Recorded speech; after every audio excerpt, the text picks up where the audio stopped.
అనేవారు కదన్నా. జగన్ వచ్చే ముందు జగన్ వస్తే కులం చూడడం, ప్రాంతం చూడడం, రాజకీయం చూడడం, మతం చూడడం. మొత్తం చూసింది అయ్యే చూశాడు. నేను 2018లో 50,000 కట్టా డిప్పే హౌసెస్కి ప్రధానమంత్రి ఆవాస్ యోజన. అసలు ఇవ్వనంటే ఏమన్నా అనేసాడు. అసలు ఇవ్వను, ప్లస్ అది క్యాన్సిల్ చేసుకుంటే కానీ నేను స్థలం ఇవ్వనని. అది ఇది ఇవ్వాల 50,000 2018లో కట్టా. ఇప్పుడు 6వ సంవత్సరం. ఇప్పుడు వీళ్ళు మొన్న అడిగా బాగున్నామ్మ గారు మాకు ఎమ్మెల్యే అడిగితే ఆ కాగితాలు చూపించి అడిగితే రేపు 6 నెలలకల్లా ఇస్తామమ్మా అనేసి. గవర్నమెంట్ బాగుందా ఈ గవర్నమెంట్? అన్నా క్యాంటీన్ ఓపెన్ చేశారు.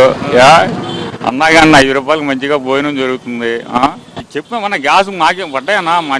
మా బజార్లు మొత్తం డబ్బులు పట్టాయి. గ్యాస్ డబ్బులు. జగన్ వాళ్ళు కావచ్చు, వైసీపీ వాళ్ళు కావచ్చు అంటున్నారు కదా, ఈ ప్రభుత్వం వచ్చిన తర్వాత ఏం బాగాలేదు, ప్రజలంతా ఇబ్బంది పడిపోతున్నారు, జగన్ హయాంలోనే బాగుండేదని.